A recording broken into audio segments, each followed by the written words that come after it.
La heparina requiere de estructuras esenciales y que contribuyen a la unión con la antitrombina. A la larga se considera como un pentasacárido el más importante, y a la larga el fondaparinux es derivado precisamente de esta estructura que se fue conociendo a través de la historia, que era fundamental para la unión a la antitrombina. Pero fíjense cómo hay unos radicales que son esenciales en un recuadro cuadrado rectangular y otros que son contribuyentes en recuadros más bien circulares. Pero a la larga este es el pentasacárido fundamental para la unión de la heparina a la antitrombina. Miremos el efecto alostérico de la heparina. Al lado izquierdo está la antitrombina solita y quiero que ustedes vean esta estructura que aparece acá en esta posición y cómo esta cambia posteriormente cuando se une la antitrombina a la heparina. Entonces hay un cambio conformacional de esa antitrombina y hace que la reacción con el factor 10 y el factor 2 activado pues sea muy acelerada y suficiente para inhibirlos. Este es el efecto de la heparina, como la heparina aparece aquí en amarillo, la antitrombina en rojo y la trombina en verde, y cómo esta unión se fortalece gracias a la heparina, de acuerdo con este autor en 2004. La inactivación de la trombina, miremos cómo la antitrombina, señalizada como AT en esta región, que aparece acá, se une rápidamente a la trombina gracias a la heparina. Esto es una unión fuerte que es estable gracias a la heparina.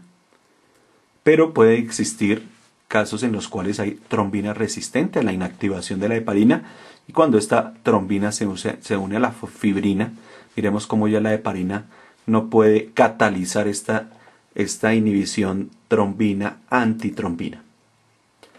Miremos la acción de la heparina, como en la parte verde está la antitrombina sola y en la parte roja está la antitrombina más heparina. Y cómo inhiben la trombina inicialmente en la gráfica de la izquierda, y miremos cómo inhiben el factor décimo. Miren cómo se potencia esa inactivación de manera creciente, acelerada, frente a la trombina y al factor 10 activado. ¿Cuál es la acción entonces finalmente de la heparina? Actúa junto con la antitrombina 3 en forma más eficiente sobre los factores 2A y 10A. La reacción genera un efecto anticoagulante en minutos y prolonga el PTT activado, el tiempo parcial de tromboplastina, más no el tiempo de protrombina. La vida media es muy importante para definir cuándo debemos suspender la heparina y en cuánto tiempo, por ejemplo, debemos llevar a un paciente a un procedimiento quirúrgico, teniendo en cuenta que se le está administrando heparina. Entonces la vida media depende de la dosis administrada. 100 unidades por kilo aproximadamente nos da una vida media de 1 hora, 400 unidades por kilo, 2.5 horas, 800 unidades por kilo, 5 horas, y cada una unidad USP es la cantidad de heparina que previene la formación del coágulo por hora después de la adición de 0.2 mililitros de cloruro de calcio al 1% a cada mililitro de plasma citrado. Entonces la vida media, recordemos que depende entonces de la dosis, pero también de presencia de comorbilidades como cirrosis y en algunos casos enfermedad renal, pero en estadios muy avanzados terminales. Recordemos que es principalmente con la vida media en cirrosis, ya que la heparina se metaboliza a nivel de el sistema retículo endotelial y no se elimina por vía renal. Este es el protocolo para el ajuste de la dosis de acuerdo con el PTT activado que calculemos.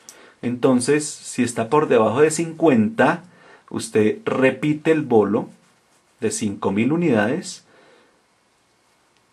y cambia la velocidad de infusión.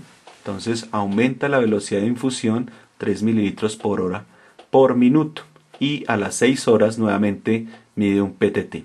Recordemos que la dosis inicial que se debe utilizar en trombosis venosa profunda o tromboembolismo pulmonar de una heparina no fraccionada, son 80 unidades por kilo en bolo y continuar a 18 unidades por kilo en infusión continua endovenosa. A las 6 horas usted mide el PTT. Si este está por debajo de 50 respecto al control normal, es necesario nuevamente repetir el bolo y aumentar la velocidad de infusión. Si está entre 50 y 59, simplemente repite la velocidad de infusión. Si está entre 60 y 85, que corresponde aproximadamente entre 1.5 y 2.5 del valor del PTT del control normal, pues simplemente lo maneja igual. Ese es un valor normal. Entre 86 y 95 disminuye la velocidad de infusión en 2 mililitros por hora. Y luego hace una monitorización a las 6 horas. Si está entre 96 y 120, ya está sobre anticoagulado el paciente, usted debe parar la infusión media hora y disminuir la velocidad de infusión 2 mililitros hora, aproximadamente 6 horas. 6 horas después debe medir el PTT. Y si es mayor de 120, debe parar la infusión 30 minutos y disminuir la velocidad de infusión 4 unidades por hora. Eso nos da aproximadamente una dosis de menos 3.840 y adicionalmente unidades. Y a las 6 horas nuevamente debe pedir nuevamente un PTT. De acuerdo con el nomograma basado en el peso, estas son las dosis iniciales. Si el paciente pesa entre 70 y entre 50 y 70 kilos, la dosis es 80 unidades por kilo en bolo y luego a 18 unidades por kilo hora. Pero si el paciente pesa menos de 35 kilos, usted debe tener en cuenta lo siguiente: disminuir la dosis a 80 unidades por kilo y luego a 4 unidades por kilo hora. Obviamente tener en cuenta el PTT. Si el PTT está a menos de 35 segundos, debe bajar esa infusión de esa manera. Si está por debajo de 45 segundos, a 2 unidades por kilo, entre 40 y 70 segundos sin cambios, entre 71 y 90 disminuir la infusión 12 unidades por kilo hora, y en más de 90 segundos el PTT para la infusión 1 hora y disminuir la velocidad de infusión 3 unidades por kilo por hora. Entonces, de esa manera, teniendo en cuenta el PTT y teniendo en cuenta también el peso del paciente, es necesario calcular la velocidad que se le administra a un paciente. ¿Cuál es la toxicidad de la heparina? Principalmente las hemorragias. La hemorragia, que es muy difícil de controlar, de evaluar. Prácticamente anticoagular a un paciente con heparina es muy complicado, precisamente por su mecanismo de metabolisis, de ser metabolizado. Y entonces la hemorragia es revertida por sulfato de protamina, titulado de modo que 1 miligramo es administrado por cada 100 unidades de heparina remanente en el paciente.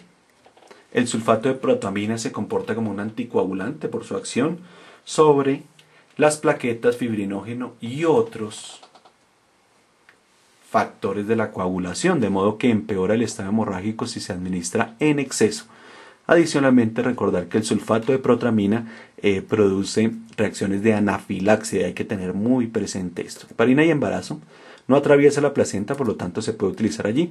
La warfarina sí atraviesa la placenta e induce cambios en el feto, síndrome fetal por warfarina, y esta debe ser suspendida.